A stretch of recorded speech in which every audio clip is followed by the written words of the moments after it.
Hello po sa mga mahal kong listeners. Magandang araw po sa inyong lahat.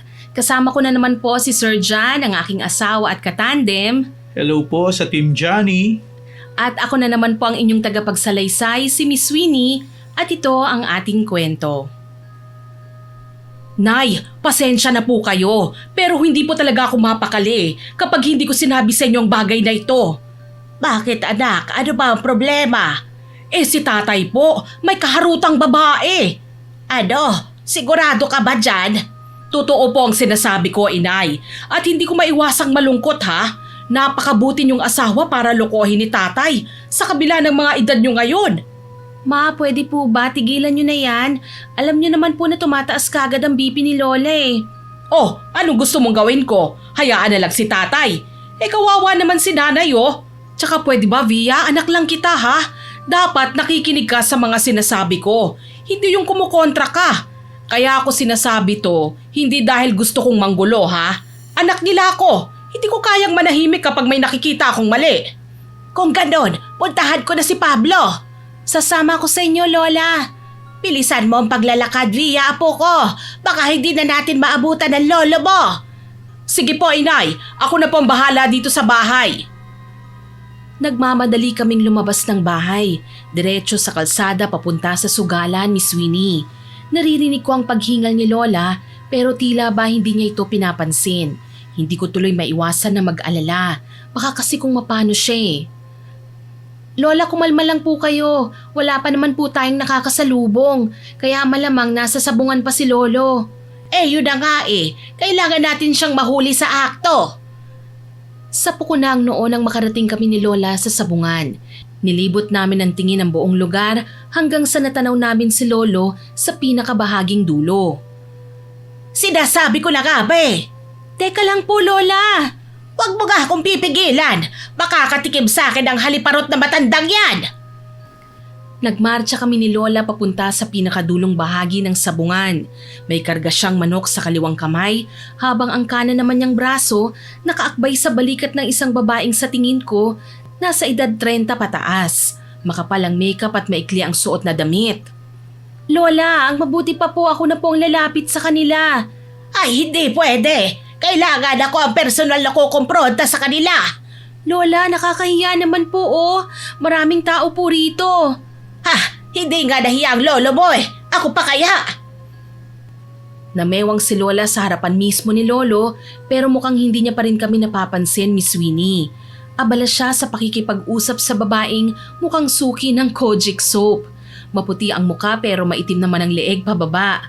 Manipis ang makurbang kilay at makipot ang mapupulang labi. Pulang-pula din ang pisngi na imbis gamitan ng brush ang blush on, hugis pabilog tuloy ang epekto nun. Nakikihimas ang babae sa hawak ni Lolo na manok panabong. Huwag kang mag-alala, Kisses. Ako nang bahala sa papasahe mo bukas. Basta, samahan mo lang muna ako ngayon, ha? Kahit buwan, aabutin ko at ibibigay ko sa'yo. Ay, Pablo! Anak ng damulag. Imelda! Imelda ko! Anong Imelda mo? Hayop kang matanda ka. Totoo nga sinasabi nila. Dito kita mahahanap. At may kasama ka pang inahin, ha? Singhal ni Lola na ikinaalingaw-ngaw ng boses niya sa buong sugalan. Pakiramdam ko, huminto ang oras at natahimik ang paligid. Lahat ng tao nakatingin kina Lolo at Lola na animo na sa telenovela. Lumayo kagad si Lolo Pablo na parang kriminal sa babaeng kaakbay niya kanina, Miss Winnie. Hindi niya malaman ang gagawin. Kaagad akong pumagitna sa kanilang dalawa. Imelda! Ang init naman kagad ng ulo mo. Kumalma ka na, mahal ko. Mahalin mong mukha mo! Kung kailan ka pa tumanda, tsaka ka kumirengking! Abay, wala naman kaming ginagawang masama, Imelda. Nag-uusap lang kami. Magsisinungaling ka pa! Ang bagay sa'yo, sinasakal ng ganito! At sumugod na nga si Lola Imelda para sakalin si Lolo Pablo. Tuluyan nang nagkagulo ang mga tao sa sugalan, hindi dahil sa takot, kundi sa pagpupustahan kung sino sa kanilang dalawa ang mananalo. Kaya naman nagmamadali na akong inawat silang dalawa. Lola! Lolo, tama na po! Huwag na po kayong mag-away! Ay nako! Huwag mo akong pipigilan at titirisin ko ang bokong na to! Imelda naman, ganyan ka na ba kabrutal? Abay, malambing ka naman sa akin noong araw eh. Huwag mo naman akong pasakitan ng ganito. Ikaw din na mag-aalaga sa akin kapag nagkasakit ako. Munti ko nang mapaikot ang mga mata ko nang marinig ang diskarte ni Lolo Miss Winnie. Iiling-iling na hinila sila ng namamahala sa sugalan sa isang tabi. Nahinto ang komosyon, tsaka kami kinausap. Pinauwi na nila kami dahil baka maging dahilan pa kami ng mas matinding kaguluhan. Isa pa, kapag nalaman ni chairman na may iskandalong nangyayari sa sugalan, baka ipahinto ito at pauwiin kaming lahat. Tuloy sumunod sina Lolo at Lola sa sinabi ng tagapamahala. Naglakad na nga kami pauwi ng bahay. Wag na wag kang tatabi sa akin mamayang gabi, Pablo! Dahil kapag hindi mo ako sinunod, babaliin ko ang leeg mo! Mahal ko, nasasabi mo lang yan dahil nagsiselos ka. Hindi ako nagseselos! Abay, bakit galit ka? Syempre, naabutan ko kayo sa akto. At lalong hindi ako dapat na maalarma sa babae kung makakapit sa'yo daig pang tuko. Para namang hindi ka nasanay kay Kisses. Alam mo naman na likas na talaga siyang malambing. Sino ba kasi nagsabi sa'yo na nasa sugalan ako? Sino pa nga ba? Di ang anak mong si Tere. Napahinto ako sa paglalakad dahil sa narinig. Tama si Lola, si Mama na naman ang dahilan ng kaguluhan. Pero bago ko pa man ipagpatuloy ang pagsasalaysay, nais ko po munang magpakilala. Magandang araw po, Miss Winnie. Ako po si Via. 30 years old na po ako ngayon. Ang kwentong ibabahagi ko ay nangyari isang dekada nang nakararaan. Bali 19 anyos lang po ako noon. Lumaki ako sa piling ng aking lolo at lola, kahit na may sarili naman talaga akong ina. Bata pa lang kasi ko, iniwan na niya ako. Kaya sina Lola Imelda at Lolo Pablo na ang kinikilala kong mga magulang. Pero nang magdalaga ako, umuwi sa bahay si Mama Tere. Dumating siya isang araw kung kailan nakahanda na akong kalimutan siya at magpatuloy sa buhay nang hindi nakukumpleto ang aking pagkatao. Ayan na po. Nandito na ang sorpresa ko sa'yo. Anak, nandito na si Mama. Magkakasama na tayo. Hindi na ako aalis. Bakit ngayon pa po kayo umuwi, Ma? Ngayon pa kung kailan akala ko kinalimutan niyo na ako. Sana po hindi na kayo bumalik. Okay na rin naman ako dito sa piling ni na Lolo at Lola Via, apo, hayaan mo na. Hindi na rin naman aalis ang mama mo Kaya sigurado ko, magiging malapit din kayo ulit. Apo, bigyan mo na ng pagkakataon ng mama mo. Gusto niya lang makabawi sa'yo. Tama ang lolo mo, anak. Sa totoo lang, maswerte ko dahil si nanay at tatay ang naging mga magulang ko. Kahit ilang beses ako nagkamali sa buhay, hindi nila ako pinabayaan.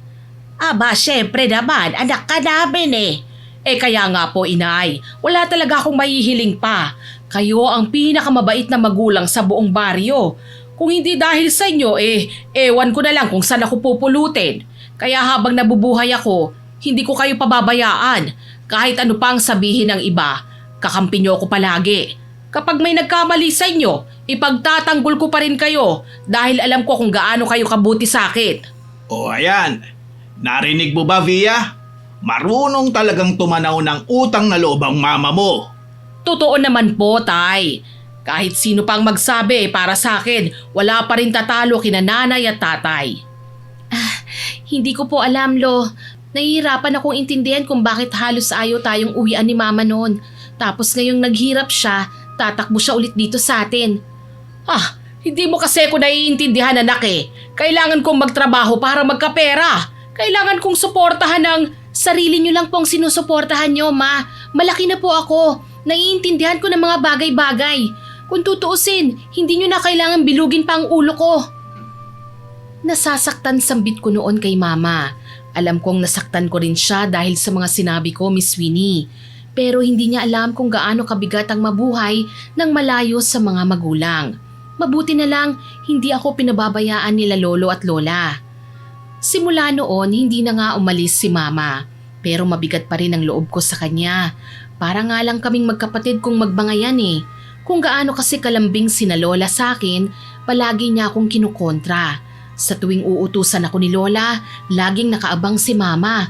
Inaagaw niya ang trabahong dapat ay ako ang gumagawa.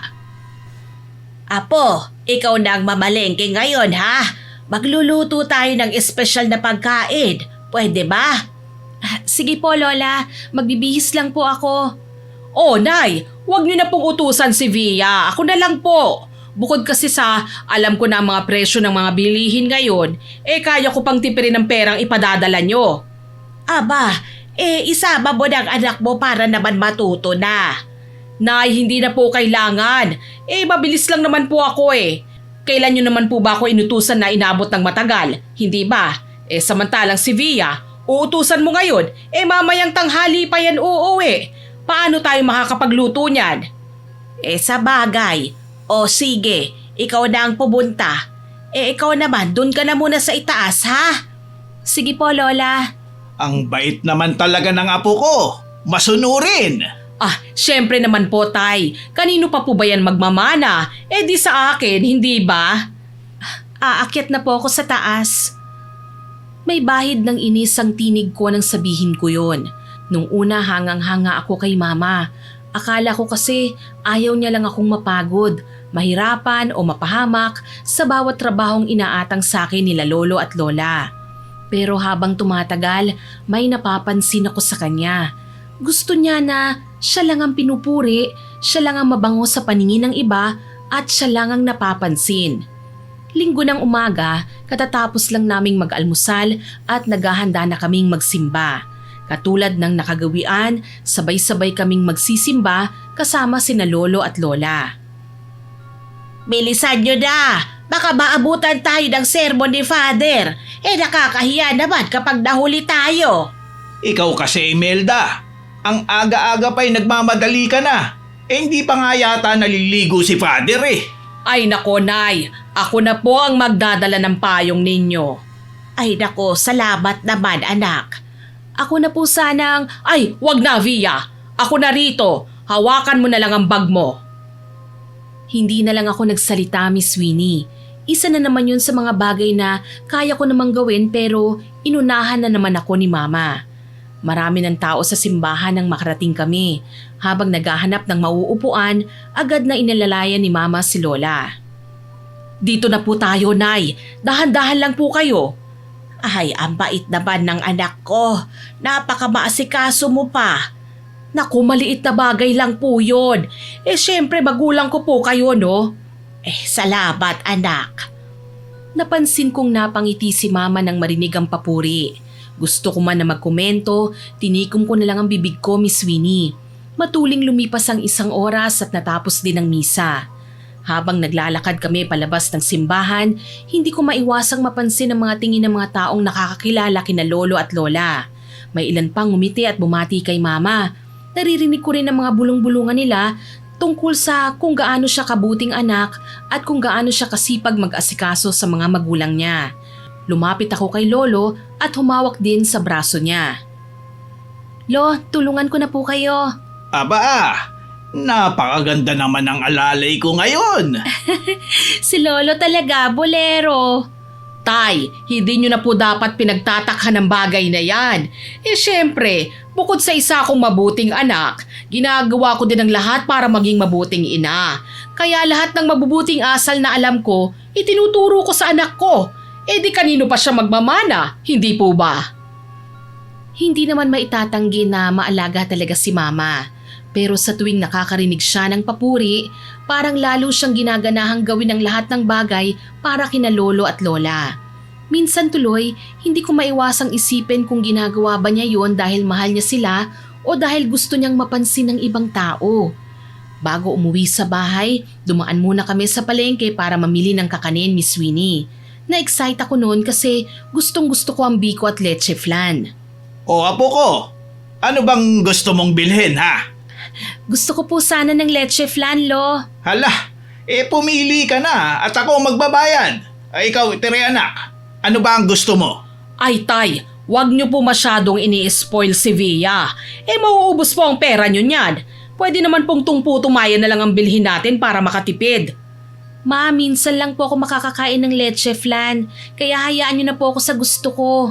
Pero Via anak, matamis ang leche flan, baka masira ang ngipin mo. Ay tama ang Mama Tere mo, Apo. Masyadong matamis ang leche flan. Mas masustansya naman ang puto. Yun na lang ang ipabalot mo. Nanlumo ako sa naging desisyon ni Lola. Simula nang dumating si Mama sa buhay namin, lagi na lang siyang hadlang sa kaligayahan ko. Alam kong hindi ako dapat na nagbibitiw ng masamang salita laban sa kanya, pero naiisip ko kasi masyadong pabida si Mama. Gayunpaman, hindi na lang ako umangal sa gusto nila. Natapos ang pamimili namin ng kakaning pangmeryenda na wala ang pagkain talagang gusto kong kainin. Pagdating sa bahay, walang imik na pumasok ako sa kwarto. Si Lolo naman humarap kagad sa salamin at nagpahid ng pomada sa buhok niya. Sinuklay niya ang buhok niya na animo dinilaan ng sawa ang kintab. Si Mama naman dumiretso sa kusina. Hindi ko na nakita ang ginagawa niya pero naririnig ko ang kalansingan ng mga plato at kutsara. Habang nakahiga sa kama, naririnig ko ang usapan nila Lolo at Lola. Pablo, linggo ngayon kasi simba lang natin, ha? Kaya manatili ka rito sa bahay. Huwag kang pakalat-kalat sa labas, naiintindihan mo ba? Ikaw talaga, mahal ko. Hindi pa nga ako nakakapagpaalam sa'yo. Pinipigilan mo na ang pag-alis ko. Abay, may derby ngayon sa Sabungan. Gusto kong manood. Ha, ang sabihin mo, gusto mo lang pumusta. Aksayado ka talaga sa pera eh. Alam mo naman na ito lang ang libangan ko, Imelda. Hayaan mo na kasi ko. Tutal naman, binibigay ko sa'yo mga napapanalunan ko, di ba? Nagdadrama ka pa. Hinihingi mo rin naman sa akin ang mga yon kinabukasan. Nako, hindi ko na talaga alam kung anong gagawin ko sa'yo. Matanda ka na nga pero pasaway ka pa rin. Tama si Nanay, Tay. Manatili na lang po kayo rito sa bahay. Makakapagpahinga pa kayo. Tsaka ang sugal, tsambahan lang po yan. Hindi sa lahat ng pagkakataon may panalo. Kaya nga ginagawa ko lang na libangan, hindi ba? Tsaka, kabisado ko ng balahibo ng manok panabong na mananalo sa bawat laban. Kaya sige na, mahal. Hayaan mo na ako. Napabangon ako nang hindi sumagot si Lola. Sa halip, bumukas ang pinto at dumungaw sa loob si Mama. Via, bumangon ka na dyan. Kakain na tayo. Mamaya na po ako, Ma. Anak, huwag kang ganyan. Hindi pwedeng hindi tayo magsabay-sabay kumain. Halika na. Ma, hindi pa po talaga ako gutom. Bakit ba hindi mo na lang ako gayahin, Via? Kita mo, natutuwa sa akin sina tatay at nanay kasi masunurin ako at magalang. Kaya halika na, sabayan mo na kami sa pagkain. Ganyan naman kayo eh. Palibhasa, mahilig kayong magbuhat ng sarili niyong bangko. Kayo na ang magaling, kayo na ang mabait. Ako na ang walang galang. May sinasabi ka ba, ha, Via? Sabi ko nga po, lalabas na eh. Noon kasing edad kita, hindi ako nagdadabog kay nanay, ha? Sunod lang ako ng sunod sa mga sinasabi niya. Lumabas ako ng kwarto at nakita sina Lolo at Lola na nasa kusina na Miss Winnie. Nakapwesto na sila sa mesa at nagsisimula ng kumain. Tahimik lang akong umupo sa tabi ni Lola. Si Lolo naman nakatingin sa akin. Huwag ka nang magtampo, Apo. Bibilhan kita ng leche flan sa susunod. Gusto mo ba? Talaga po, Lo? Oo naman. Para yun sa paborito kong apo. Lo, ako lang naman po ang apo niyo eh. Iha, masarap naman ang puto. Kita mo, pwede nating kainin na may kasamang mangga at tsokolate. Oo na po, Lola. Masarap naman po talaga ang puto eh. Minsan po kasi hindi ko maiwasan na mamiss ang lasa ng leche flan. Favorite ko po kaya yun. Alam mo, Via, sa panahon ngayon, hindi na mahalaga kung anong importante. Dapat ginagawa mo kung anong ikinasisiyan ni nanay at tatay. Hindi na lang ako sumagot sa tinura ni Mama. Alam ko na hindi ako mananalo sa kanya eh. Mabilisan na lang akong kumain at nagpresenta ng maghuhugas ng plato. Nakipag-agawan pa siya sa akin sa pag-alalay sa mga matatanda papunta sa sala. Hindi ko tuloy maiwasang maisip kung sincere ba talaga ang pagtulong ni Mama kina Lolo at Lola o mas gusto lang niyang pinupuri siya palagi. Isang araw nagwawalis ako sa bakuran nang makita ko si Mang Brando, ang kapitbahay namin. Abala sa pag-iipon ng tuyong sanga ang lalaki sa bakuran niya. Ilang sandali pa, sinilaban niya yon. Via, iha. Pasensya ka na pala ha. Kailangan ko magpausok sa bakuran. Dumarami na kasi ang lamok eh. Naku, okay lang po yun, Mang Brando. Alam ko naman po na mabilis nyo lang po yung matatapos. Wala naman ng lolo't lola mo sa labas ano? Huwag po kayong mag-alala, nasa loob lang po sila. Ay sige, maraming salamat ha. Nagpatuloy ako sa pagwawalis hanggang sa narinig ko si Mama na nagrereklamo at palabas na ng bahay. Via, ano ba yan? Sinindahan mo ba mga tuyong dahon? Alam mo naman na hindi maganda sa kalusugan ng usok. Ma, hindi po ako. Si Mang Brando po yun. Kunot noong dumungaw si Mama sa bakod namin. Nakita niya si Mang Brando na abala sa pagsusunog ng mga tuyong dahon. Akala ko hahayaan lang niyang lalaki. Pero nagulat ako nang tawagin niya si Mang Brando. Mang Brando, ano ho bang ginagawa nyo? Tere, sinusunog ko mga tuyong dahon. Medyo marami na kasi. Nako, bakit nyo ho ginagawa yan? May matatanda dito sa bahay. Baka hingalin sa usok na nanggagaling dyan. Ingat na ingat pa naman ako na wag magkasakit ang mga magulang ko. Tapos kayo naman palang magiging pasaway dito sa lugar natin. Nawala ang ngiti ni Mang Brando nang marinig ang sinabi ni Mama. Maging ako nahinto sa pagwawalis sa bakuran at agad na lumapit sa kanila. Naririnig ko pa ang malalalim na buntong hininga ni Mama na para bang dismayado siya sa mga nangyayari. Ma, bakit niyo po ba pinakikialaman si Mang Brando? Wala naman po siyang ginagawang masama eh. Anong wala? Nagpapausok siya. Hindi mo ba alam na papasok sa bahay natin ang usok? Tapos ano? Hihingali na naman ang lolo at lola mo. Ikaw kasi, palibhasa, hindi mo sila iniingatan. Ma, hindi naman po sa ganon. Naglilinis lang naman po ng bakuran si Mang Brando. Bakit po hindi na lang ang bahay natin ang pakialaman nyo? Pasensya na kayong mag-ina ha. Hindi ko naman to sinasadya eh. Tsaka dati ko pa itong ginagawa.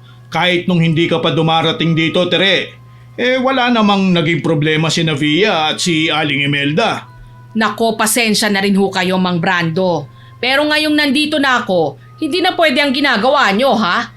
Bakit hindi na lang kayo maghukay at ilibing nyo ang mga basura nyo? Pwede pa yung maging pataba sa lupa at nakakatulong pa sa kalikasan. Ma, tama na po. Para sa akin, hindi naman kailangan magmagaling ni Mama para utusan ng ibang tao, Miss Winnie.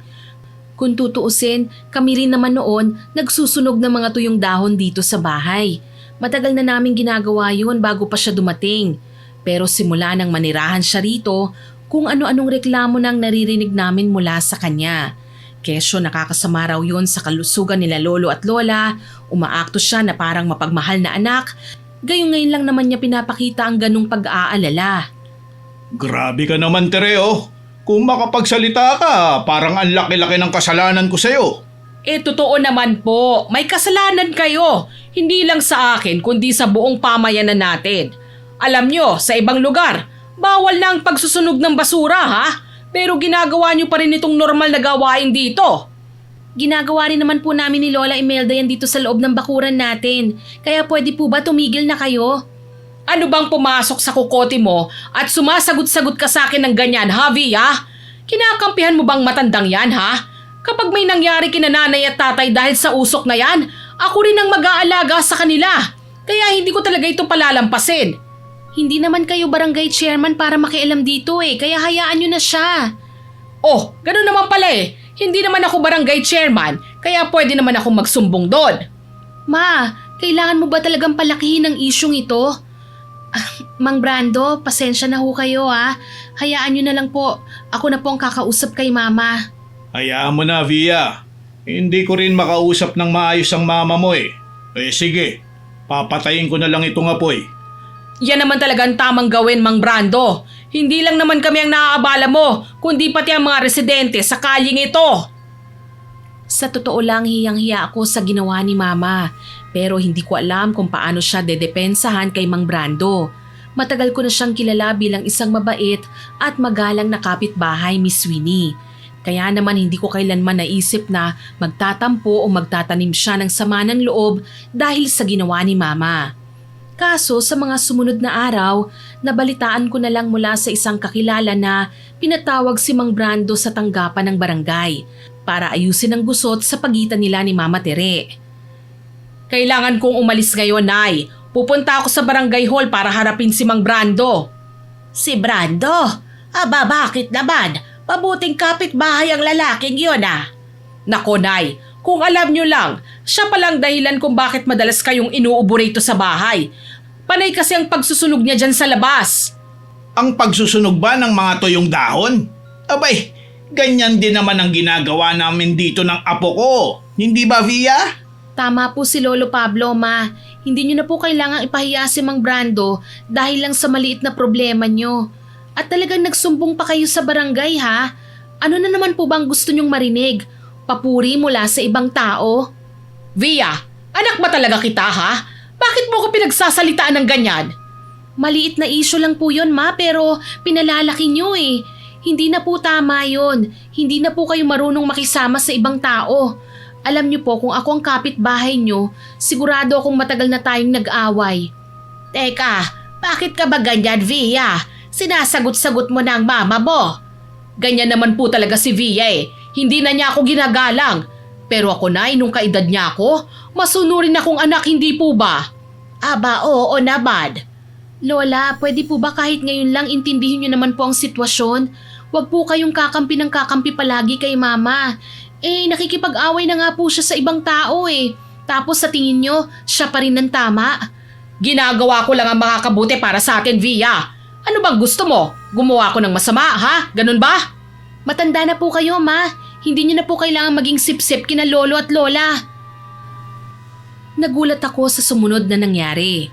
Pagkasabi ko pa lang noon, agad nang lumagapak ang isang malakas na sampal sa aking pisngi. Napahawak ako sa aking muka at napatingin kay Lola Imelda Miss Winnie. Namumula ang kanyang muka at nakaangat pa ang kanyang palad. Doon ko napagtantong siya palang sumampal sa akin. Kaagad namang lumapit si Lolo Pablo at inilayo ako sa kanila. Aba, Imelda, hindi mo kailangan saktan ng bata. Hindi mo ba nakikita? Namumuro na yung apo mo. Sumasagot-sagot na sa baba niya. Bakit, ha, Via? Saan ba kami nagkamali ng pagpapalaki sa'yo? Napahawak ako sa namumula kong pisngi. Mas masakit pa sa sampal ang mga salitang binitiwan ni Lola. Saan po kayo nagkamali? Wala po, Lola. Ang problema, hindi niyo po nakikita kapag si Mama ang may mali. Abat, ikaw pang may ganang magsalita ng ganyan. Totoo naman po eh. Kapag may kaaway si Mama, kakampi kagad kayo. Kapag may reklamong ibang tao tungkol sa kanya, sila kagad ang masama. Kailan po ba ninyo sinubukan tignan ang mga pagkakamali ni Mama? Via, tigilan mo na nga yan. Hindi, Ma. Ngayon lang ako nagsalita. Matagal na akong nananahimik eh. Napatingin sa akin si Mama. Halatang hindi niya inaasahan ang sasabihin kong yun. Tingnan niyo ang nangyari kay Mang Brando. Dahil lang sa pagsusunog niya ng tuyong dahon, pinatawag niyo siya kagad sa barangay. Aba, dapat lang. Dahil mali ang ginagawa niya. At kayo po ba? Wala na ba kayong ibang paraan para kausapin siya? Kailangan talagang ipahiya niyo siya sa buong barangay? Aba, tama lang ang ginawa ng mama mo. Karapatan niya yun. Karapatan din po ni Mang Brando na marinig muna ang panig niya bago niyo husgahan. Anak, ginagawa ko lang ang nakakabuti para sa atin. Hindi po lahat ng ginagawa niyo nakakabuti. Minsan, gusto niyo lang na kayo ang magmukhang tama. Anong ibig mong sabihin? Mataray na pinamayawangan ako ni Mama. Sabay tumitig siya sa akin. Hindi ako nagpatinag sa istriktong reaksyon niya. Gusto niyo pong purihin kayo ng ibang tao. Gusto niyo pong sabihin nilang mabuti kayong anak, mabuting kapitbahay, na mabuting tao. Pero hindi niyo nakikita kung paano kayo nakakasakit ng iba. Aba, sumusobra na talaga ang batang ito. Tama na, Imelda. Lahat kami ay napalingon kay Lolo. Iika-ika siyang lumapit sa akin. Ano? Huwag mong sasabihin na kakampihan mo siya ngayon. Kukonsintihin mo ang pagiging suwail na apo niya. Hindi ako kumakampi. Pero pakinggan muna natin ang bata. Ano pa ba dapat nating pakinggan? Hindi na niya tayo iginalang. Nagiging bastos na siya eh. Bastos man ang pagkakasabi niya, hindi ibig sabihin na wala siyang punto. Napatigil si Lola Imelda. Maging si Mama napatingin kay Lolo na tila hindi makapaniwala. Sa katunayan, pinaglipat-lipat niya ang tingin sa amin. Tay, pati ba naman kayo ha? Tere, sagutin mo nga ako. Kinausap mo ba muna ng maayos si Brando bago mo isumbong sa barangay o hindi? Hindi kagad nakasagot si Mama. Tumingin siya kay Lola, halatang magdadahilan muna pagkatapos tumingin siya sa akin. Hindi na kailangan dahil alam kong mali ang ginagawa niya, Tay. Oh, kita niyo na po. Iyan ang sinasabi ng bata. Minsan, pwede naman pag-usapan bago palakihin. Aba, parang kasalanan patuloy ng anak natin. Hindi ko sinasabing masama si Mama, Lola. Ang sinasabi ko lang, hindi rin siya laging tama. Kaya mo ba ako pinapahiya ng ganito, ha? Hindi po. Kayo ang gumagawa niyan sa sarili niyo eh. Wala kang utang na loob. At wala rin po kayong karapatang isipin na kayo lang ang tama palagi. Biglang bumukas ang gate kaya sabay-sabay kaming napalingon. Nakatayo na roon si Mang Brando. Namumutla ang kanyang muka at halatang ilang sandali na niyang naririnig ang aming pagtatalo. Pasensya na ho kung nakaistorbo ako. Ayoko sanang makialam pero narinig ko ang pangalan ko. Sige Brando, pwede kang magsalita. Kung tungkol sa akin ang pinag-aawayan ninyo, mas mabuti sigurong narito rin ako para makipag-areglo. Lalong bumigat ang tensyon sa loob ng bahay at sa unang pagkakataon, nakita kong kahit si Mama ay tila hindi alam kung anong sasabihin. Pasensya na kung nakaperwisyo ako. Hindi ko naman po sinasadyang magdulot ng problema sa mga kapitbahay. Hindi sapat ang pasensya kung paulit-ulit din naman ginagawa. Naiintindihan ko. Sisikapin ko pong hindi na maulit ito. Napansin kong bahagyang nagkatinginan sina Lola Imelda at Lolo Pablo. Maging si Mang Brando ay nanatiling kalmado sa kabila ng matalim na pananalita ni Mama. Ayan naman pala Nagpapakumbaba na ang tao. Baka pwede na nating tapusin ang usapan. Tama ang tatay mo, Tere. Hindi naman siguro gustong manakit ni Brando. Saglit na natahimik si Mama. Halata sa mukha niya na hindi pa rin siya kumbinsido. Hindi naman po sa ganon, Nay. Ang sa akin lang iniisip ko rin ang kapakanan ng mga kapitbahay natin.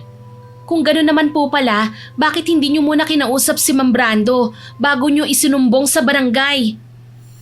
Napatingin sa akin si Mama. Alam kong nanggigigil na siyang saktan ako pero hindi niya magawa. Iniiwasan niyang makita ng iba ang mas pangit pa niyang ugali na ako lang naman ang nakakakita. Via, wag mo nang gatungan ng usapan, ha? Hayaan mo na, Tere. May punto rin naman ng bata Lalo akong nagulat nang hindi man lang siya nagpakita ng galit. Huminga ng malalim si Mama bago pilit nang ngumiti. Siguro nga may pagkukulang din ako. Pasensya ka na rin, Brando, ha? Kung umabot pa sa barangay ang usapan natin. Napaangat ang kilay ko. Kilalang kilala ko si Mama Sa tono pa lang ng kanyang pananalita, alam kong labag yun sa kanyang kalooban. Wala na yun. Ang mahalaga, nagkaunawaan na tayo. Oo naman. Ayoko rin naman ng gulo Kilala ko ng mga tao rito. Alam nilang mahinahon ako at mabuting tao. Hanggat maaari gusto kong maging maayos ang samahan nating lahat. Napansin kong bahagyang ngumiti si Lola Imelda. Halata sa mukha niya na proud siya kay Mama. Ganyan talaga ang anak ko. Mabait yan at concerned sa kapakanan ng komunidad. Ay, wala naman po yun, Nay. Basta may maitutulong ako sa mga tao, ginagawa ko lang naman po ang tungkulin ko. Napayuko na lamang po ako.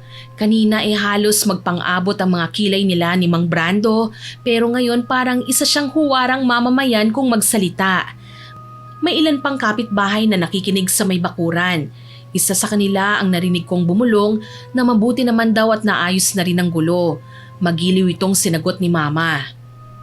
Siyempre naman, ayoko magkaroon ng kasamaan ng loob sa kahit na kanino. Lagi kong inuuna ang kapakanan ng nakararami. Hindi ko napigilang mapairap. Halos gusto ko nang itanong kung kapakanan ba talaga ng nakararami ang dahilan o gusto lang niyang makarinig ng papuri. Samantala, tahimik lang na nakatayo si Mang Brando. Ngumiti siya at tumango sa mga naroroon. Salamat na lang at naayos na rin ito. Ay Brando, magkakapit-bahay naman tayo. Walang iba magtutulungan at magdadamayan kundi tayo-tayo rin lang. Pero nang magtama sandali ang mga mata namin, hindi ko alam kung bakit parang may kakaiba akong nararamdaman. Ngumiti siya tulad ng dati, magalang at mahinahon. Pero sa kung anong dahilan, pakiramdam ko may tinatago siyang bagay na hindi niya sinasabi sa kahit kanino. Pagkaalis nila Mang Brando at ng iba pang nakikisawsaw sa gulo, nanatiling mabigat ang pakiramdam ko sa loob ng bahay. Hindi na ako muling nagsalita. Dumiretso na lamang ako sa aking silid at nagkulong doon. Sumunod naman kagad sa akin si Lolo, Miss Winnie. Apo, ayos ka lang ba? Hindi ba masakit yung pisngi mo? Hindi naman po, Lo, pero nagtatampo po ako kay Lola. Matanda na naman po si Mama pero kung sumipsip siya kay Lola, para siyang estudyante na nangihingi ng mataas na grade sa teacher niya. Palagpasin na lang muna natin to, Iha. Intindihin mo na ang lola mo. Hindi lang naman ang mama mo ang gustong makabawi sa'yo pati ang lola mo. Umaasang makakabawi rin siya sa mga pagkukulang niya sa mama mo. Mahinang sambit ni Lolo. Gusto kong magrebelde, pero ayokong bigyan si Mama ng satisfaction na totoo ang mga hinala niya tungkol sa akin, na isa kong suwail na anak na wala nang ginawang tama. Masakit pa rin ang sampal ni Lola pero mas masakit ang pakiramdam na para akong naging masama dahil lang sa pagsasabi ng totoo. Kinabukasan maaga akong nagising. Akala ko magiging tahimik lamang ang araw ko, ngunit nagulat ako nang tawagin ako ni Lolo Pablo. Bia po! Magbihis ka nga! Ha? Bakit po, Lo? Sumama ka sa akin! Saan naman po tayo pupunta? May sabungan dun sa kabilang barangay. Pupusta ako. Lolo naman hindi na talaga kayo nagbago. Siyempre naman. Baka naman gusto mo akong suportahan. Maganda at magaan ang pakiramdam ko ngayon. Mukhang siswertihin tayo. Napatawa ako sa sinabi niya. Ilang minuto lang ang lumipas, magkasama na kaming naglalakad. Pagdating namin sa lugar, marami ng tao ang nakapaligid sa malawak na kapatagan kung saan nagaganap ang sabong. Masiglang nakipagkwentuhan si Lolo sa mga kakilala niya habang ako naman tahimik lang na nakaupo sa isang tabi. Hindi ko alam kung swerte lang ba o talagang magaling si Lolo pero isa-isa niyang tinalo ang mga nakalaban niya. Makalipas ang ilang oras, siya ang diniklarang pumaldo. Aba, kita mo na? Hindi pa rin ako laosa po! Ang yabang naman ni Lolo. Napahalakhak si Lolo. Binilang saglit ang hawak niyang perang papel at isiniksik sa pitaka. Maya-maya inakbayan niya ako. Tara, ililibre kita. Pero wag mong sasabihin sa lola at mama mo to, ha? Talaga po, Lo? Siyempre! Ano ba ang gusto mo, ha? Hindi ko na napigilang ngumiti. Matagal na rin mula nang may magyaya sa akin na lumabas para lang magsaya. Nauwi kami sa isang maliit na kainan na nagsisilbi rin ng leche flan. Habang kumakain kami, pakiramdam ko unti-unting gumagaan ang bigat na matagal nang nakadagan sa dibdib ko. Napatingin ako kay Lolo. Hindi ko maiwasang ikumpara ang mga sandaling yun sa mga panahong wala pa si Mama sa bahay namin. Dati payapa ang lahat, mas madalas kaming magtawanan. Hindi ko kailangan mamili ng panig tuwing may pagtatalo. At higit sa lahat, hindi ko kailangan mag-ingat sa bawat salitang lumalabas sa bibig ko. Ngayon pakiramdam ko, palaging may tensyon sa bahay. Ang lalim yata ng iniisip mo. Ayos ka lang ba, apo ko? Lo, Hmm, sa tingin niyo po ba mali ako kahapon? Yung ginawa ko? Pagsuway ba talaga yun kay Mama? hindi ka mali, apo. Sa totoo lang, pinagmamalaki kita. May paninindigan kang ipaglaban ang tama at nararapat. Talaga po? Hindi mali ang magsabi ng totoo, apo. Pero minsan, Kailangan piliin kung kailan at paano mo sasabihin yun. Napabuntong hininga ko at pinaglaruan ang hawak kong kutsara. Lo, may itatanong po ulit sana ako sa inyo eh. Ano yun, Apo? Ano ba talaga ang point ng pagiging sip-sip ni Mama kay Lola? Abay, bakit mo naman naitanong yan? Kasi po hindi ko talaga maintindihan eh. Nag-iisang anak lang naman siya. Kanino po ba siya nakikipagkumpetensya? Sa akin? Napatawa si Lolo Pablo. Tila aliw na aliw siya sa mga sinabi ko. Saglit niyang dinampot ang kanyang basong may lamang tubig tsaka sumimsim ng konti bago nagsalita. Abay, ewan ko sa'yo. Totoo naman po, Lo eh. Kapag may sinasabi si Lola, oo agad si Mama. Kapag may opinyon si Lola, sasang-ayon kagad siya. Kahit minsan halatang mali na kakampihan pa rin niya eh. Ganyan na talaga ang mama mo noon pa. Mahilig magpalapad ng papel sa iba. Kaya nga po naguguluhan ako eh. Kung may 5 o 6 siyang kapatid, maiintindihan ko pa yon. Baka gusto niyang siya ang paborito. Pero wala naman po siyang kalaban sa atin. Ikaw talaga po. Hindi ko akalaing matalas na ang pakiramdam mo para mapansin ang lahat ng yan. Minsan tuloy pakiramdam ko po. Mas gusto pa niyang marinig na mabuti siyang anak kaysa maging mabuting tao. Nawala ang ngiti sa labi ni Lolo Pablo. Alam kong nabigla siya sa sinabi ko. Pero gusto ko lang naman na magpakatotoo eh. Mabigat na salita yan, Apo. Pero minsan po kasi ganun ang dating sa akin, Lo. Kilala mo naman ang mama mo. Yun na nga po ang problema eh. Matigas ang ulo niya. Kapag may pinaniniwalaan, mahirap nang baguhin. At dahil alam mo yun, huwag mo nang patulan pa. Paano pong wag patulan? Hindi lahat ng sinabi niya kailangan mong sagutin. Paano po kung mali siya? Hayaan mo na. Darating din ang panahon na makikita niya ang mga pagkakamali niya. Kapag pinatulan mo siya ng pinatulan, pareho lang kayong masasaktan. Napayuko ako, Miss Winnie. Alam kong may punto si Lolo eh. Pero siguro, likas na talaga sa akin ang maging ganito. Hindi ko alam kung anong tamang salita pero nakikita ko ang sarili ko bilang hadlang sa kaligayahan ni Mama. Isa pa, Apo.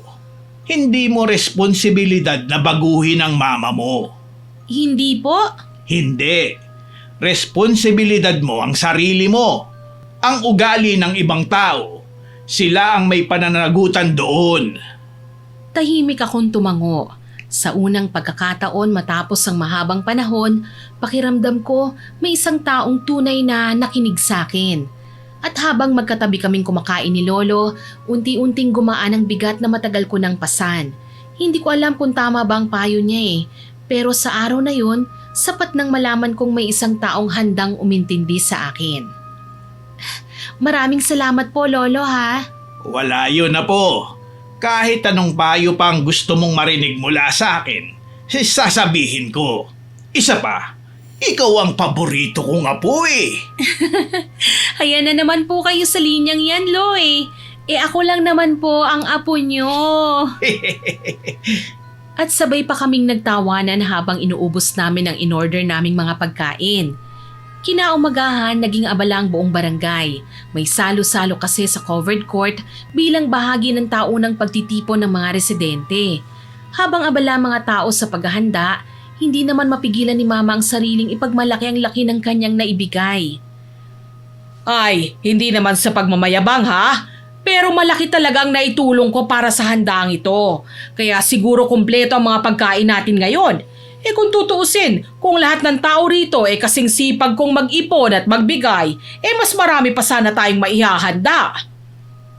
Palihim akong bumulong kay Lolo na noon nasa tabi ko at naglalabas ng mga kubyertos, Miss Winnie. Lahat kasi kami tulungan sa paghahanda. Lo, hayan na naman po si Mama oh. Pati sa mga kapitbahay, nagpapabilib na naman po siya. Hayaan mo na siya, Apo. Huwag mong sirain ang umaga mo dahil dyan. Baka po magkalat si Mama ha, nakakahiya na naman po sa mga tao. Huwag kang mag-alala, Apo. Dalawa naman tayo mangangaral sa kanya kung sakali eh. Hay, sige na nga po. At muli naming hinarap ang mga gawain namin. Maingay ang mga kabarangay namin, lahat sabik sa handaan. Kaso si Mama hindi pa rin tumitigil, nagsalita siya ulit. Ay, wala namang masama sa pagsasabi ng totoo, Nay. Hindi ko naman ikinakaila na malaki ang naibigay ko. Dito na hindi nakapagpigil si Lolo Pablo. Nagsalita na rin siya at rinig na rinig ito ng maraming tao. Malaki nga ang naibigay mo. Pero wag mo namang akuin lahat. Ano naman po ang ibig niyong sabihin, Tay? Ang ibig kong sabihin, hindi naman lahat ng ipinang-ambag mo ay galing sa bulsa mo. Eh yung perang ibinigay ko sa'yo kagabi, isinama mo rin dyan, hindi ba? Bahagyang nagbago ang ekspresyon sa mukha ni Mama. Hindi malaman kung anong isasagot. Kaso lang, alam niyang naghihintay ang mga kababayan namin sa kung ano ang sasabihin niya. Pera niyo naman po yun, Tay. Tsaka bilang isang mabuting anak, responsibilidad ko na i-budget ang halaga na ibinigay niyo sa akin para hindi tayo maubusan. Nagkataon lang na medyo malaking binigay niyo para sa gastusin kaya para hindi niyo maisip na tinatago ko ang iba, ito, iniambag ko sa barangay. Pera ko nga. Pero wag kang umasta na para bang ikaw lang ang dahilan kung bakit may ambag na malaki. Ang hirap sa'yo eh. Bilib na bilib ka sa sarili mo. Hindi mo ba naisip na hindi naman lahat ng narito interesadong makinig sa mga kwento mo? Kung tutulong, gawin nyo ng tahimik. Hindi na kailangan ipagmayabang pa. Hindi nga lahat ng tao rito nakapag-ambag. Pero hindi nating alam kung ano ang mga pinagdadaanan nila kaya nanatili silang tahimik. Ay, Pablo, tumahimik ka ga. Ikaw talagang matanda ka. Mahal, totoo naman ang sinasabi ko eh. Saka kung tutuusin, panalo ko lang naman yun sa tong-its at sabog eh. Napahalakhak ang ilang kalalakihan sa gilid. Karamihan kasi sa kanila, mga katropa ni Lolo sa sabungan, Miss Winnie. Kaya kung magyayabang tayo rito, baka pati ako dapat may malaking tarpaulin. Napangiti ang ilan sa mga kapitbahay habang si Mama naman halatang napahiya. Gayunpaman humirit pa siya ulit. Napansin kong nakatingin siya kay Mang Brando na kasalukuyang nakikipag-usap sa ilang kapitbahay. At least nag-e-effort ako, no? Yung iba kasi, halos wala nang naitulong, gusto pa ring makinabang. Hindi na lang kumibo si Mang Brando, pero alam ko at nararamdaman ko napahiya siya sa parinig na yon ni Mama. Alam niyang siyang pinariringgan ni Mama eh. Ilang sandali pa, nagsimula ng programa, Miss Winnie. May sayawan, may nag-alay ng kanta at may nagbahagi ng magaganda nilang karanasan sa buhay. Kalaunan, inilabas na ang mga putahing inihanda para sa mga tao. Habang kumakain ng lahat, dumating ang ilan sa mga anak ni Mang Brando na galing pa sa trabaho. Isa sa kanilang lumapit sa mesa at nagbalot ng konting pagkain sa isang maliit na lalagyan. Tapos saglit na umalis tsaka bumalik at may bitbit na namang lalagyan. Nagkataon namang nakita yon ni Mama. Aba, kaya pala nauubos ka agad ang pagkain eh. Oh, bakit ba anak? Kasi po, Nay, may nagbabalot na kagad. Hindi pa nga tapos kumain ng lahat nagsasharon na. Kasi po, Nay, may nagbabalot na kagad. Hindi pa nga tapos kumain ng lahat Sino ba ang tinutukoy mo? Ayan, yung anak ni Mang Brando. Unti-unting natahimik ang paligid. Si Mang Brando na noon ay narinig ang mga sinabi ni Mama Tere, lumapit sa kumpulan at ipinagtanggol ang kanyang anak. Tere, huwag ka namang gumawa ng issue rito. Issue? Nakikita naman ng lahat Ang liit-liit na nga ng ambag nyo, mag-uuwi pa kayo ng pagkain. Nagsimulang magbulungan ang mga tao. Doon ko naalala ang nakita ko ilang minuto bago yon. Nakita kong inilagay ng anak ni Mang Brando ang konting pagkain sa lalagyan. Pagkatapos, lumabas siya ng covered court at ibinigay yon sa isang matandang pulubi na nakaupo sa tabi ng kalsada. Nasaksihan ko mismo kung paano ngumiti ang matanda habang nagpapasalamat. Kaya alam kong nagsisinungaling si Mama sa ipinaparatang niya. At sa unang pagkakataon, naramdaman kong kailangan kong magsalita. Hindi po totoo ang sinasabi niyo, Mama. Via, ano bang sinasabi mo ha? Nakita ko nga po ang nangyari. Hindi po inuwi ng anak ni Ma'am Brando ang pagkain para sa sarili niya. Bahagyang ngumiti si Mama. Akala niya siguro kakampi ko sa kanya.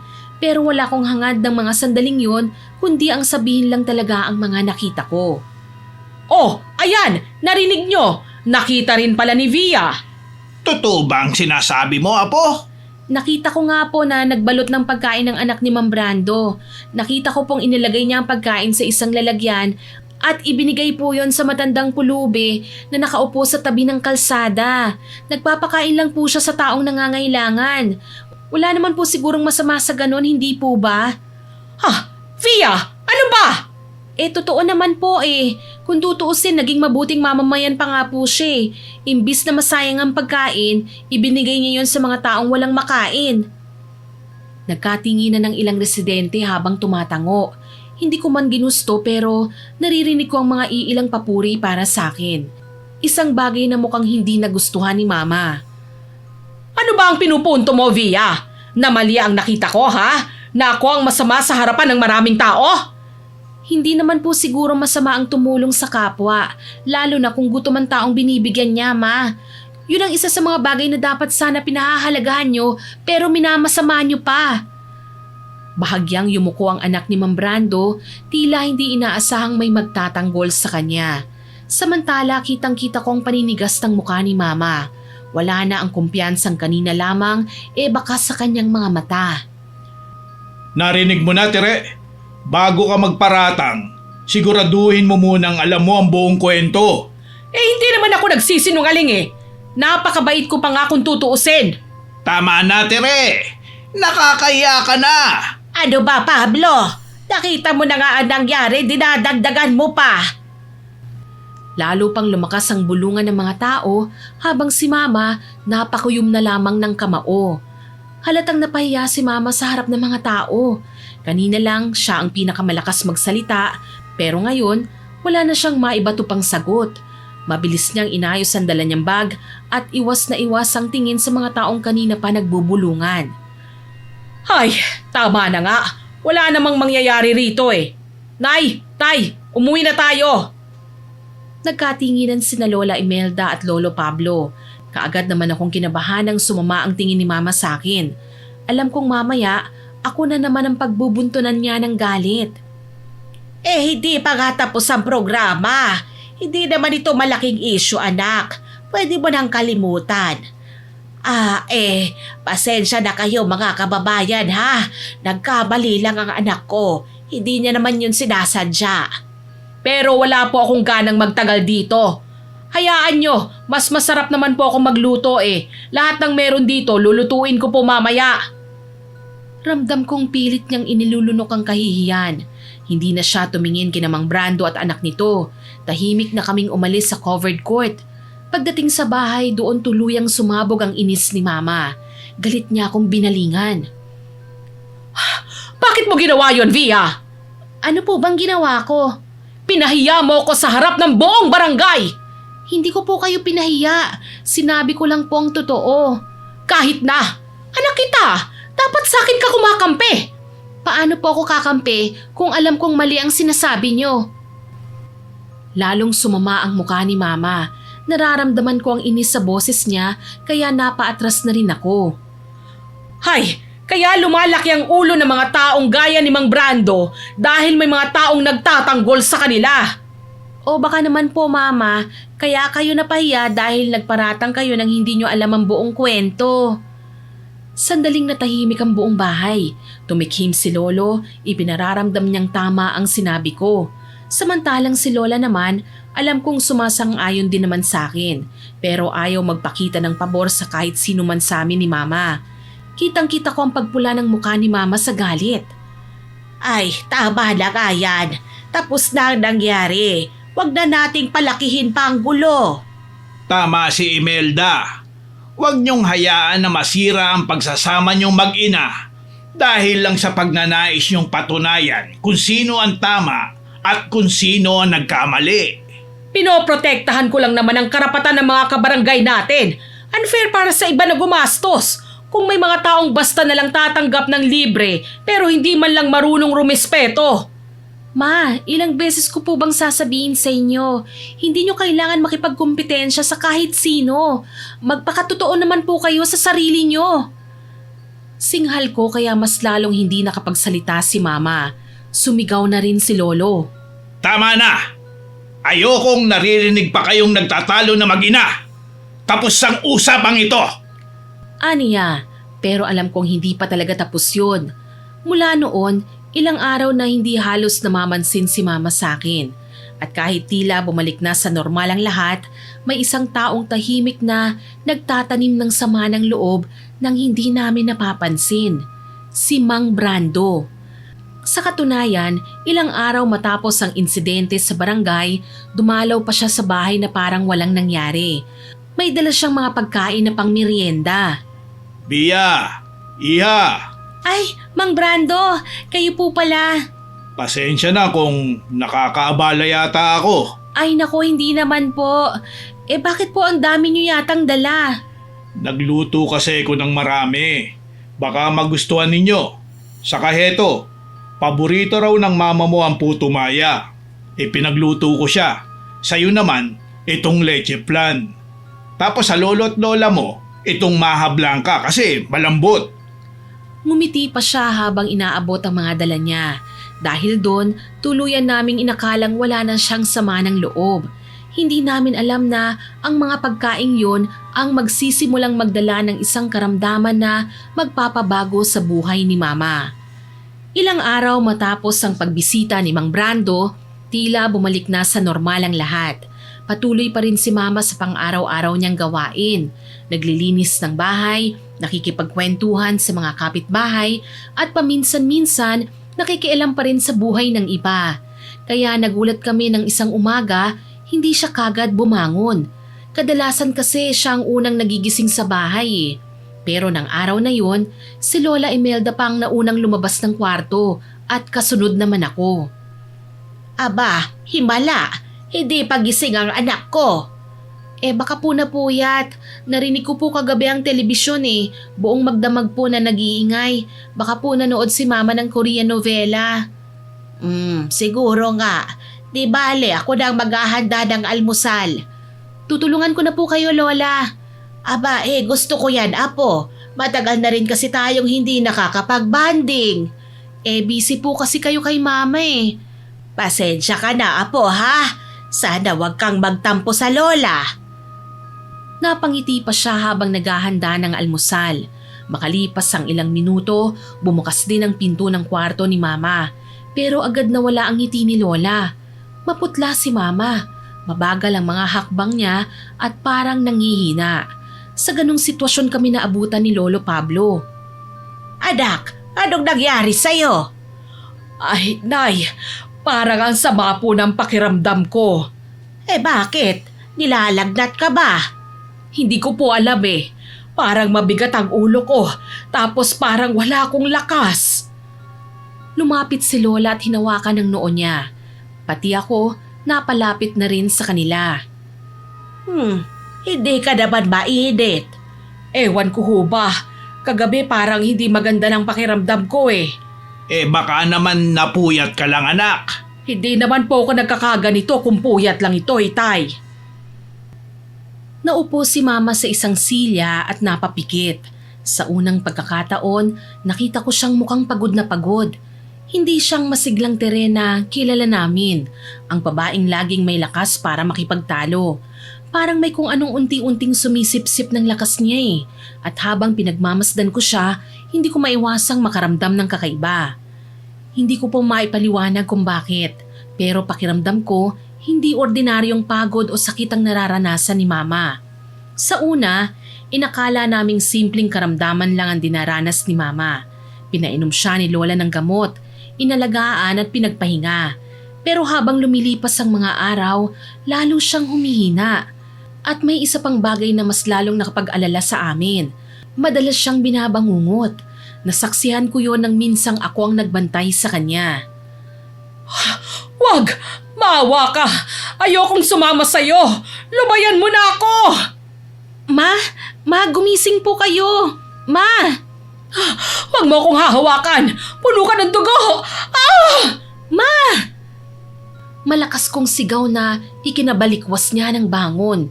Hingal na hingal si Mama, butil-butil ang pawis niya at namumula ang muka. Nanginginig din ang mga labi sa takot. Via! Anak! Ikaw pala! Ma, ano po bang nangyayari sa inyo? Bakit kayo sumisigaw?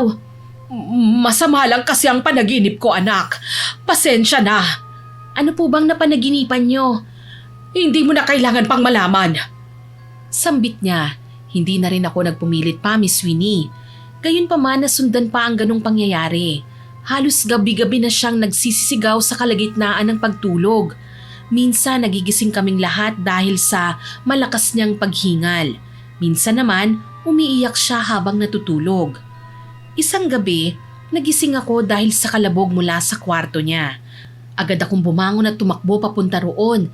Nakita ko si Mama na nakaupo sa kama. Pawis na pawis siya. Mabilis ang paghinga at nanginginig ang mga kamay. Pero may hawak siyang pamalo. May kung ano-ano siyang tinuturo sa bintana pero wala naman akong makita. Kasunod kong dumating sina Lolo at Lola. Ma, ano pong nangyari? Nandun na naman siya. Kukunin niya ako, anak. Pasama raw akong tao. Baka naman kasi hindi ka nagdarasal bago matulog, anak. Nagdarasal po ako, Tay. Pero malakas ang itim na nilalang na ito. Hindi ko maiwasang masindak ng husto sa mukha niya. Nagkatinginan kami nila Lolo at Lola.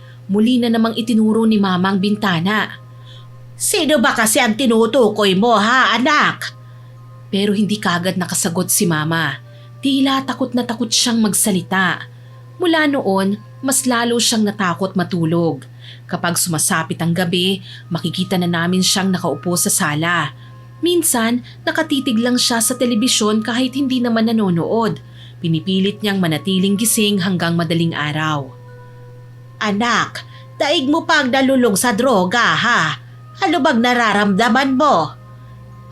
Wala naman po, Inay. Ayoko kasi silang bigyan ng pagkakataon na makalapit sa akin. At sino naman ang tinutukoy mo? Ang mabuti pa, matulog ka na lang, anak. Ayoko nga hong matulog, Inay.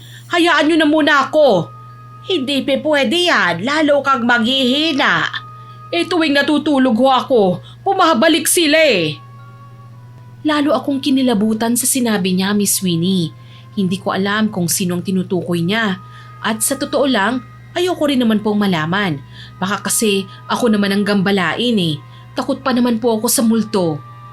Habang tumatagal, lalong lumalalim ang mga eye bags ni Mama. Namumutla na siya at pumapayat. Nawawalan na rin ng ganang kumain. Parang unti-unting nauubos na ang sigla niya. Nagsimula na ring magbulungan ng ilang kapitbahay na nakakapansin. May mga nagsasabing baka matinding stress lamang ang pinagdaraanan ni Mama. Kaya dinala namin siya sa doktor, kaso wala namang makita sa resulta. Pero may ilang ding nagbabanggit ng mga bagay na hindi maipaliwanag ng doktor. Nung una, ayaw paniwalaan ni Lola ang mga naririnig niya.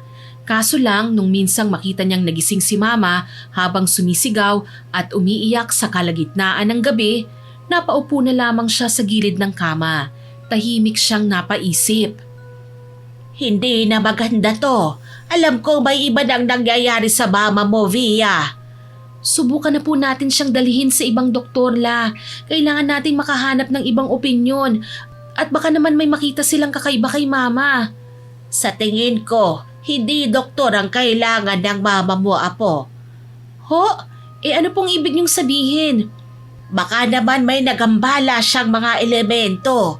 Hindi masama kung susubukan nating lumapit sa albularyo. Lola, sa doktor na lang natin dalhin si Mama. Doktor sa kalusugan ng katawan. Pero ngayong may kakaiba rin sa pagtulog niya, baka naman po kailangan ni Mama ng psychiatrist.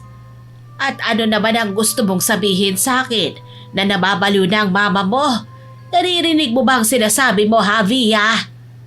Nagtatalo na naman ba kayo, ha? Hindi naman po ako nakikipagtalo kay Lola, Lo. Ang sinasabi ko lang, marami pang doktor sa bayan. Pwede naman nating ipa-check up ulit si Mama sa ibang doktor bago natin pagdesisyonan kung magpapakuha ng albularyo. Tama naman ang apo mo, Imelda. Subukan na muna natin ang alam nating mga paraan bago tayo umisip ng ibang solusyon. Ay, sige, pumapayag ako. Pero wag niyo akong pipigilan kapag dinala ko na sa albularyo si Tere, kung wala pa ring pagbabago sa kalagayan niya. Opo, Lola. Dinala nga namin sa ibang doktor si Mama kinabukasan. Kaso gusto kong manlumo nang marinig ang sinabi sa amin ng doktor. Wala raw sakit si Mama, ni hindi nila makita kung anong problema sa kanya. Wala kaming nagawa kundi ang umuwi na lang sa aming bahay. Oh, sinabi ko na sa inyo wala pa ring findings. Mas mabuti kung sa albularyo na nating ilapit si Tere. O sige, papayag na kami. Tama po si Lola. Aba, mabuti naman kung ganon. Maghahapunan sana kami ng gabing yun pero halos hindi naman makakain si Mama. Panay ang himas niya sa kanyang ulo at paminsan-minsang napapapikit dahil sa hilo. Nag-aalala siyang kinausap ni Lola. Anak, kumain ka naman kahit konti. Wala ho talaga akong gana, inay. Ilang araw ka ng ganyan, anak. Dapat magpatingin ka na ulit. Alam nyo, pakiramdam ko, hindi naman talaga sakit ito, itay. Ano naman ngayon ang iniisip mo? Baka humay naiinggit lang sa akin. Naiinggit po sa inyo? Sino naman po yon, Ma? Abay, saan naman nang galing yan? Ikaw talaga, anak. Nagkasakit ka na nga pero isisisi mo naman sa ibang karamdaman mong yan. Hindi niyo ho ba napapansin? Simula nang mas naging aktibo ako sa barangay, mas marami ng mga mata ang nakatingin sa akin. Kapag nakikita nila tayong pamilya sa simbahan, panayampuri nila sa akin. Mama, hindi naman po lahat ng tumitingin sa inyo naiinggit. Baka may iba lang din po silang iniisip. Ay, madali lang para sa'yo na sabihin yan kasi hindi ikaw ang pinapansin ng mga tao. Opo, Ma. Mali na ako. Kayo naman po ang laging tama, hindi ba? Role model nga po kayo, hindi ba? Via! Totoo naman po Kita mo na, inay, kahit sarili kong anak kontra sa akin. Hindi ka naman sa kinokontra. Nagsasabi lang siya ng totoo. Basta, pakiramdam ko po may naiinggit sa akin. Anak, ano bang meron sa'yo para kainggitan ka ng mga tao? Marami ho akong nagagawa sa barangay. Tapos nakikita ng mga tao na iniingatan ko kayo na maayos ang pagpapalaki ko sa anak ko. At syempre, bidang-bida ng mga kumari ko ang bakuran natin. Malinis na nga, marami pang halaman. Wala akong ginagawang atraso sa iba. Kaya malamang naiinggit nga sila sa akin. Mama, nung isang linggo lang nakipag-away kayo kay Mang Brando. Baka po nakakalimutan niyo yon. Kaya wag niyo pong sabihin na wala kayong sinasaktang ibang tao. Mali naman talaga siya.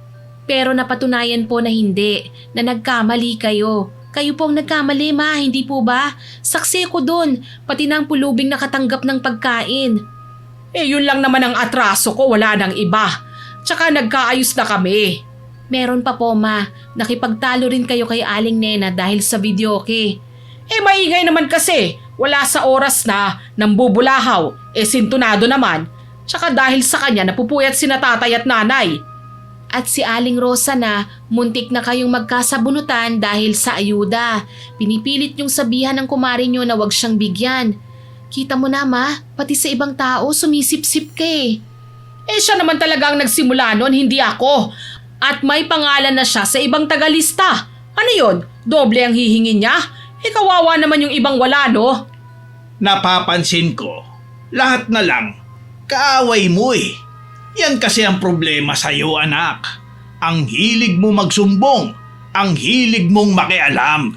Aba, kasalanan ko bang ako ang nagsasabi ng totoo, Itay? Minsan kasi, anak, hindi lahat ng iniisip natin kailangan nating sabihin. Mas maayos at payapa ang buhay natin kung mananahimik na lang. Kaya nga maraming abusado dito sa lugar natin Dahil walang nagsasalita, walang naglalakas ng loob. Hindi lang naman po yan ang problema, Ma. Minsan naman po, hindi lahat ng bagay tungkol sa inyo. Na kayo ang dapat purihin, na dapat kayo ang bida, na maging maganda sa mata ng lahat. Kasi hindi na kayo nabubuhay ng matiwasay, Ma Nakikipagkompetensya na po kayo sa kapwa nyo. Ay, hindi mo kasi ako naiintindihan Gusto ko lang na mapabuti ang lahat sa paligid ko. Sino naman po kayo para gawin yon, Ma? Bakit hindi nyo hayaan ng ibang tao na gawin din ang tingin nila na tama? Wala po kayong karapatang pakialaman sila, ha? Kung tutuusin, pati nga sa akin, nakikipagkompetensya kayo Ay, hindi totoo yan Anak, hindi kaya masyado mo nang iniisip ang opinyon ng ibang tao? May punto naman kasi ang anak mo. Sa pagkakataong ito, sang-ayon ako sa sinabi ng apo ko. Hindi, Nay. Naniniwala akong may naiinggit sa akin. Kung may naiinggit man, hindi ibig sabihin na sila ang dahilan kung bakit ka nagkakasakit.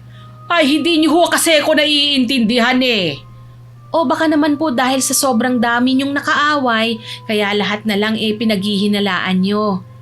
Ibig mong sabihin, kasalanan ko pa ngayon dahil nagkasakit ako, ha? Ganun ba? Hindi ko po sinasabing kasalanan nyo. Ang sinasabi ko lang, baka hindi lahat ng nangyayari sa inyo dapat nyong ibintang sa pagkakainggit. Tama si Via, anak. Pinsan naman makinig ka sa anak mo.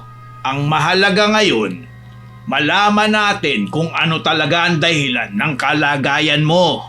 Kahit ano pa po ang sabihin nyo, pakiramdam ko, may masamang mata na nakatingin sa akin. Kung ganun po, lalo tayong dapat maghanap ng kasagutan kaysa manghula. Mali po ang basta na lang kayong mambintang, Ma. Lalo na kung puro na lang kayo hinala. Wala naman po kayong sapat na ebidensya. At yun nga ang gagawin natin. Hayaan ninyo, bukas na bukas, pupunta tayo sa albularyo. Ipapatawas ka namin para malaman kung ano ang totoo. Natahimik si Mama. Sa unang pagkakataon wala siyang naisagot kay Lolo. Napayuko na lamang siya habang mahigpit na hawak ang baso ng tubig. At kahit pilit niyang pinapakitang matatag siya, kitang-kita ko ang takot sa kanyang mga mata. Siguro dahil sa unang pagkakataon, hindi na niya maipaliwanag ang nangyayari sa kanya. Kinabukasan, maaga pa lang naghanda na sina Lola Imelda at Mama. Halata sa mukha ni Mama ang pagod. Namumutla pa rin siya at tila hindi nakatulog ng maayos. Tara na, baka marami pang tao ron. Ay, sana naman po ay may mapala tayo. Kayo na muna ang pumunta doon, ha? May aasikasuhin pa ako. Huwag mong sabihing magsusugal ka na naman. Sandali lang naman ako, mahal. Ay, kahit kailan talaga hindi ka na nagbago. Napailing na lamang si Lola bago inalalayan si Mama palabas ng bahay. Ako naman naiwan lang sa bahay. O apo, bantayan mo itong bahay, ha?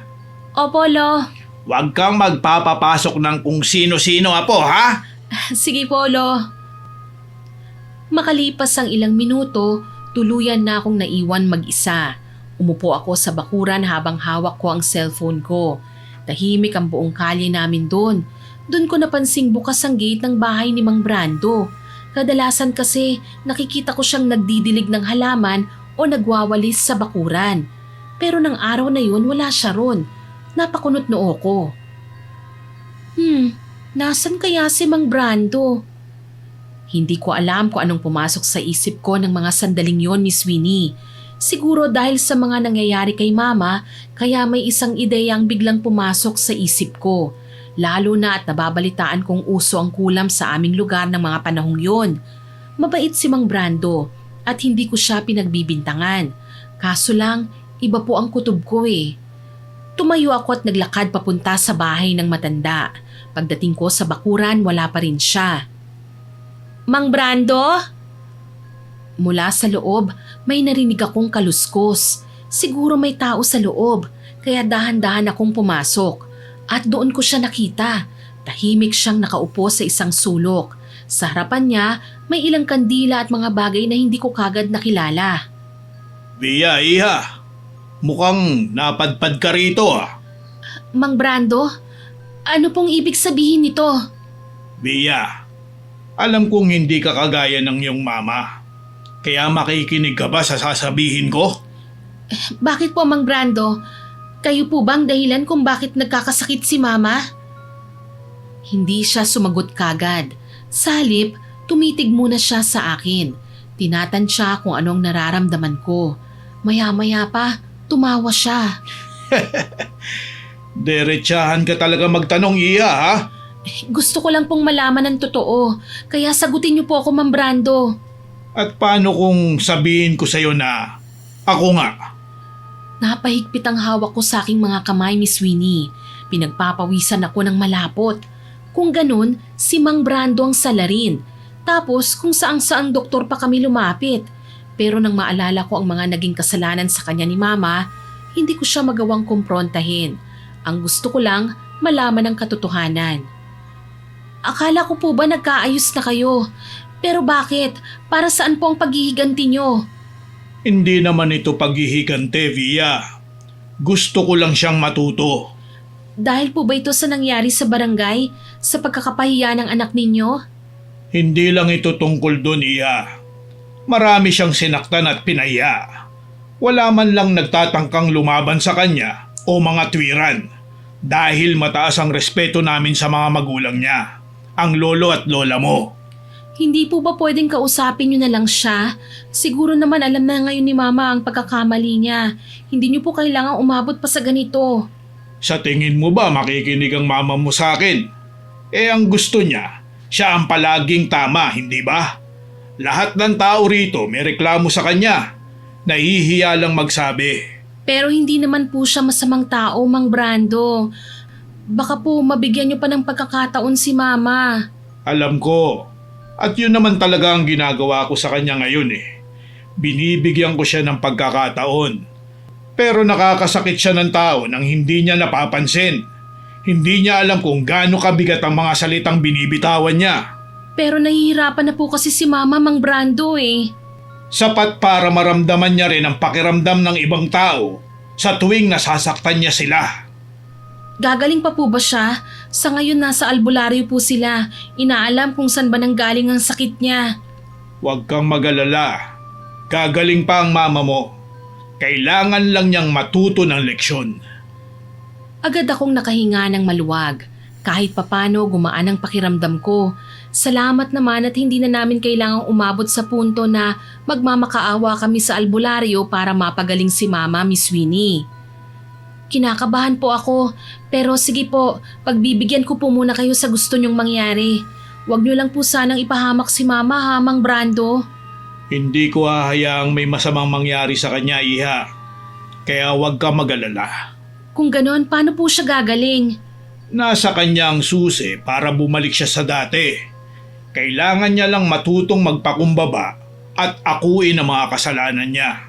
Higit sa lahat, kailangan niyang matutunan kung paano makisama. Ano pong ibig niyong sabihin? Habang patuloy niyang iniisip na siya ang biktima at ang buong mundo ang may kasalanan, hindi siya matututo. Pero kapag natuto siyang rumispeto sa kapwa, unti-unti ring mawawala ang dinadala niyang bigat. Yun lang po? Ganun lang kasimple? Hindi mo ba alam, Iha? Yun ang pinakamahirap gawin para sa isang taong katulad niya. Mahirap magpakumbaba ang babaeng sanay na pinupuri.